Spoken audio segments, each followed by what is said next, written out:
Hello, everyone. My name is Lawrence Fox. I'm from Washington, D.C. in the United States. I'm a doctoral candidate of technology at Capital Technology University. I have already earned a Master of Arts in Intelligence Studies from American Military University. I have a Master of Business Administration from California Coast University. I was a U.S. Navy employee from 1999 to 2009. I've attended flight school at Freeway Airport. I was an explosive screener for the TSA, and I'm a member of the International Federation of Journalists, Society of Professional Journalists, and the Authors Guild. Today, I'm here at the .com conference presenting on likely non-state actor countermeasures to signals intelligence monitoring efforts on and off the battlefield. And I would like to talk to you today about how I think the fourth generation warfare will evolve as digital nativists and other young persons that have had exposure to technology in the third world get older and become more understanding of cybersecurity and military signals intelligence, this kind of stuff. Now, it's well known that U.S. forces love to kill non-state actors, terrorists, with drones. Okay, Hellfires kill for 15 meters and wound for 20. Pave way 2s kill 50% of people in a ring about 60 to 90 meters wide. Okay, now single mode fiber, you can run that out to 40 kilometers without a repeater. So a straight shot of 40 kilometers of cable, that's how far these guys could connect one building to another and keep themselves separated. Okay. Now, we all know that one safe house A, is going to have a commercial internet connection of some type.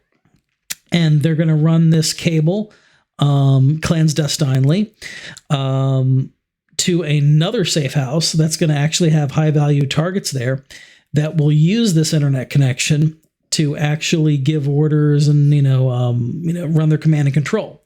So the idea is when these sort of connections get traced through the internet, it's going to come back to where the internet service provider believes, the operator is going to be. Okay, that's at, the first safe house, and that place will get hit by the drone, and maybe some unimportant people, real low-ranking Taliban type guys are going to be in that building with no high-value target in sight. So if that building gets blown up, nobody cares. And as soon as that building gets hit, the high-value target in the other building is going to run. And they've got a huge head start, right? They could have up to a 40-kilometer head start. But more likely than not, it'll just be a couple kilometers. That being said, that is a pretty substantial head start.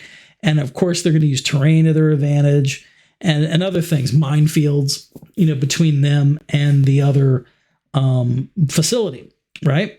So the idea is that fiber optics are great.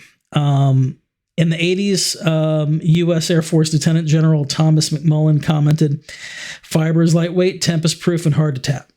Okay, there's no metal, no electromagnetic interference coming off of fiber optic cables. General Michael Hayden said in his book, Playing to the Edge, if you raided on an American battlefield, you were likely to die. And I happen to have his book right here, and everyone should read it. There you go. General Hayden, you got a free plug. Now, I met Hayden, wonderful guy. After talking to him, I would never trust a U.S.-made product if the NSA is after you. And I be the first one to tell that to everyone. Juniper Networks famously got caught because Edward Snowden. Whoa. Another book you definitely need to get, Permanent Record. Don't put the two next to each other. They'll start fighting. Will tell you you've got to use open source stuff. Back in 2001, the Echelon Commission, the European Commission on the NSA eavesdropping against the European Union, went out of their way to comment that any code that wasn't open source should be placed in the least trusted category. They said that for encryption systems, but you should really consider that for any system. And that's just basic common sense. And there's plenty of operating systems that are open source. And Linus Torvald, the guy behind Linux, the chief guy, said, hey, the NSA even came to him and tried to get him to put a backdoor in him. Okay. And he said that at a popular conference. So it's serious. And in this research, we use Tails to avoid all that. So non-state actors will want to use the thinnest shielding possible on their fiber optics. The dielectric coefficients of the glass and plastics used in fiber optic cables, they're real close to sandy soil. If they get wet, the coefficient of the soil is going to go way up. Smart guys are not going to lay this cable in straight lines. Some of the previous research on people using ground penetrating radar to find fiber optic cables observed that if the cable is on a 90-degree angle to a radar sensor, you can faintly see it, but if you have it in a serpentine kind of setup, you're not going to get much of the cable 90 degrees at a time. You have to take slices. So you're going to prevent an easy look at the cable if you lay it in a very serpentine pattern.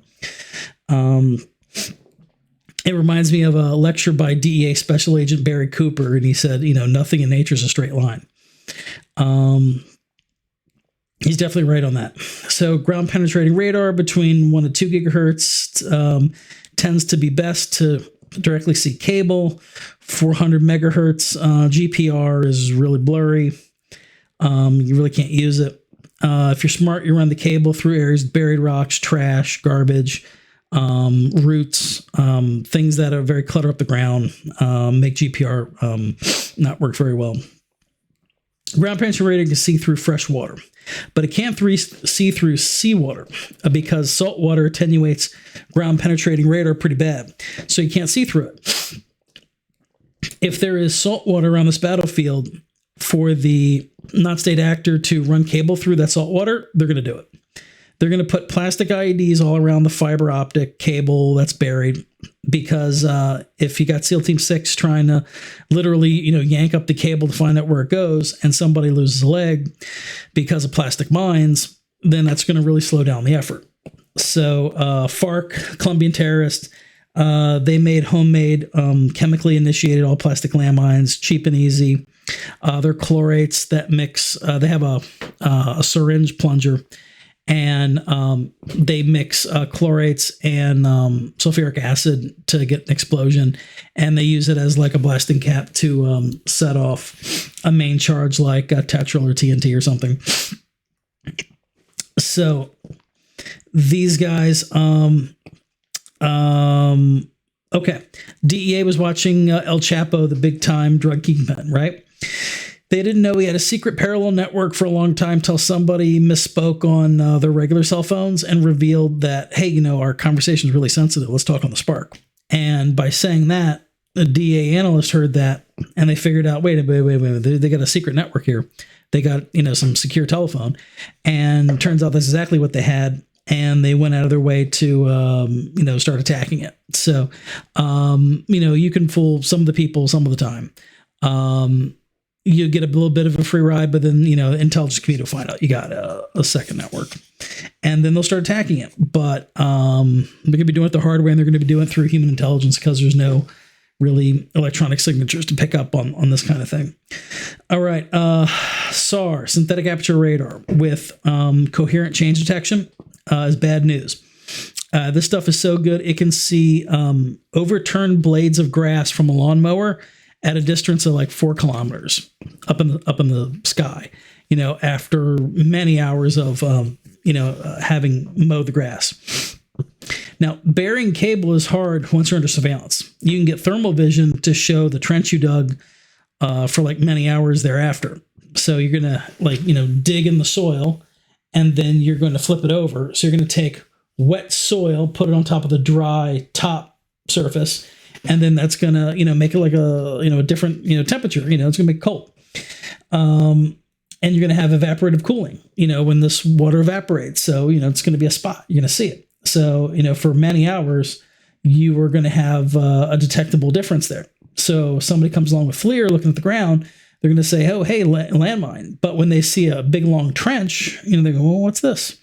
And then, once they figure out, hey, these guys like to run, hidden buried cables, then, that's the kind of thing the U.S. Armed Forces are going to notice. And they're going to say, what two buildings are connected to each other? And then, go from there. Now, smart guys are going to run fiber optic cable when it's really, really, really raining. Drones can't fly. The ground will also be distorted by erosion. So farmers tilling their fields, that's another opportunity. You're going to slip in right after they flip all that soil up, put a little cable in on the edges of their field, and connect two buildings.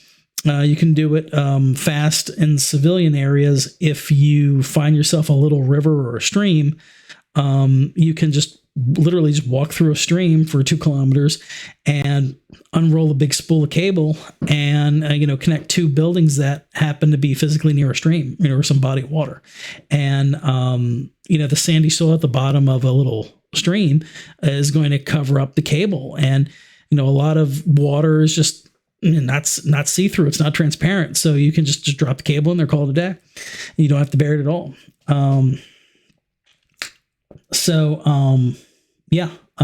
Using this, water, whether it's rain or, like a creek, really works to your advantage. FLIR can't see into that kind of stuff. Using drainage pipes, ditches, working under tree cover, running cables along buildings and fences. That's going to be common. Now let's go to the next section. Tor stinks, right? So once these guys have the internet on a remote control, they're going to use the Tor network to stay anonymous, okay? And according to Snowden and his work he's put out, there you go, Snowden, permanent record, where all fine books are sold. They are going to use hardware Tor routers so that when you have all your traffic moving through this Tor router, it's impossible for any traffic to not be sent through Tor by mistake. Also, if you get some JavaScript attacks, they're not going to be able to fool the machine into giving up its true IP address, right? Because the machine won't know it. Because literally it can't see the outside internet. It has to go through that Tor router, so it will never know its IP address, so you can't fool it. So that's like a big deal. And you won't have cookies associated with your real IP from mixed use, from using, the naked internet and then from using it with a Tor. So in Tor stink slides, they mentioned that's an attack, dumb users and, all aboard the failboat. So they're going to stack this with a VPN, all right, virtual private network, to soften the profile of the user so it looks like business use, because in the third world, it would be more legitimate looking to have a constant connection to a VPN because it looks like business rather than a constant connection to Tor, which looks like shenanigans. It looks like troublemaking. It looks like terrorism, criminality. So Tails is great for privacy. They're going to go to the Tails OS. They're going to run laptops, no hard drives. They're going to boot off a DVD. They'll check the hash on the DVD, let's say once a week, to make sure nobody ever tampered with it. Okay. They're going to put FIPS crypto seals to make sure the DVD is authentic. They're going to put another crypto seal over top of all the seams of the laptop, of course. And then they're going to physically seal the DVD inside the DVD drive with a crypto seal, so you can't tamper with that. And they're going to put the whole thing in a safe, when they're not using it, immediately. And let's see, they're going to use a USB stick, and that's going to get encrypted by Tails, and then that's going to store all their documents. And if you seize it, you're not going to recover anything, assuming they use a strong passphrase. And if they do that, they do that correctly, you're stuck. So these guys are going to take the thumb drive out of the laptop, and then there's actually going to be no confidential information on that machine whatsoever. Not even encrypted. There'll be nothing. So if they let that laptop and DVD get compromised by the enemy, they don't care. There's nothing of intelligence value there. Everything of value is on that USB stick, also called the thumb drive, right? So They're going to have to use open source because NSA has backdoors and software everywhere. I talked to Hayden himself at a convention, and he said, yeah, it's really bad, and they got a lot of American companies cooperating. So if you use American hardware and software, you're out of your mind. If you're, up against the NSA, you should be using foreign everything. And let's see, tempest protection. So all PCs, when they're running, with a monitor on, they're going to have a low 400 megahertz UHF transmission coming out of them. It's going to have two, less prominent harmonics. And these transmissions can be intercepted for 50 meters with a directional antenna if they're just going out a window, if unobstructed. These guys use Faraday tents, RF curtains, RF absorbing paints. They're going to use those things to minimize their signature. The goal is to get negative 100 dB. It's believed that U.S. Tempest standards, which are classified, but we've been figuring negative 100 dB is actually what we think the standard actually is, based on some information we've gotten. All right, technical surveillance countermeasures, laser bounce. These guys are not going to, when they get to their safe house, they're not going to pick a room to work in that has a window because they're going to, the bad guys, or in this case, the good guys, the intelligence services are going to put a laser beam on that window and hear all the room audio. So they're not going to use that.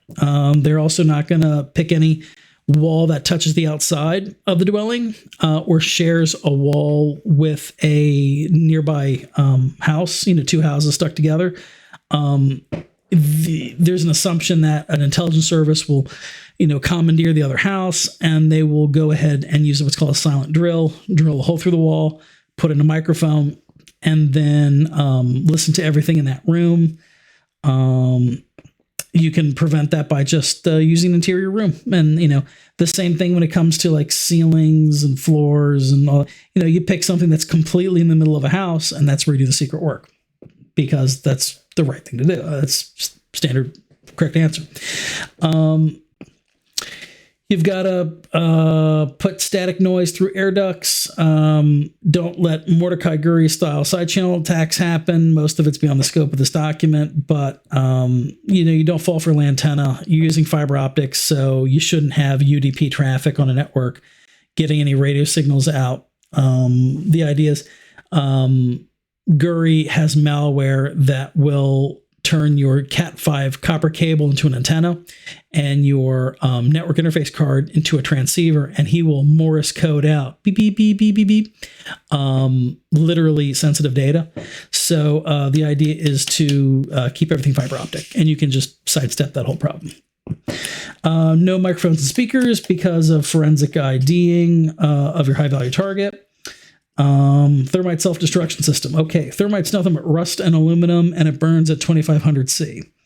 You ignite it with powdered magnesium because it's very hard to light. These guys use electronic matches, model rocket igniters, light bulb filaments, nichrome wire and match compound together. They're going to wire this to a traditional alarm system. They'll put a relay where the alarm, speaker thing went, and there's lots of alarms that have the ability to turn on, a 120 volt device or whatever, your standard is in your country, to turn just a common household item on when the alarm goes off.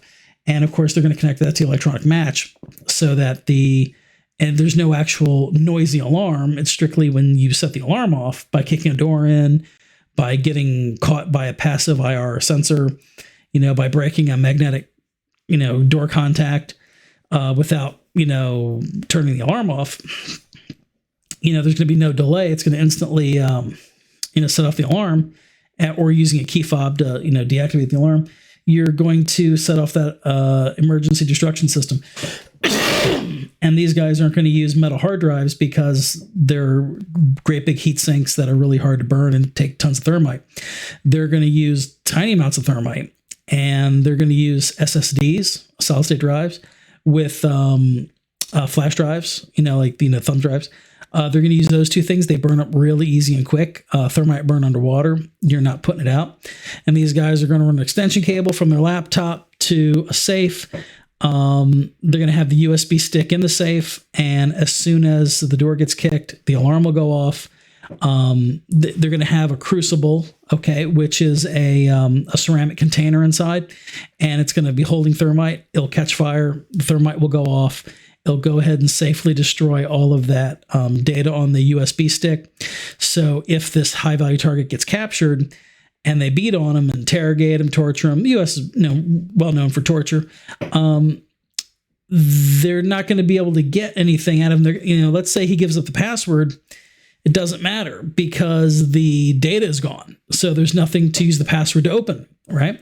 So even if these guys come in, they're going to be up against a safe. And if these guys are doing the job, it's going to be a group 1R radiological resistance safe lock. And, they nylon internals or something like that. You can't use a fluoroscope to look inside the lock and see it move. So that's going to be a non-starter. And by putting this on a concrete pad or some other ceramic thing for this safe to sit on, and it's a big metal safe, and you're not overboard with a thermite, this thing's actually pretty safe to run. So in conclusion, I hope you guys read my paper in this long form, and it's been wonderful being here at the 2022.com Terrorism Conference, and these books, definitely go get them. Okay. All right, there you go. There's Edward Snowden, everybody's hero, and General Hayden, Playing to the Edge. And they'll both give you the real inside scoop on the United States signals intelligence game. And thank you for listening to this presentation.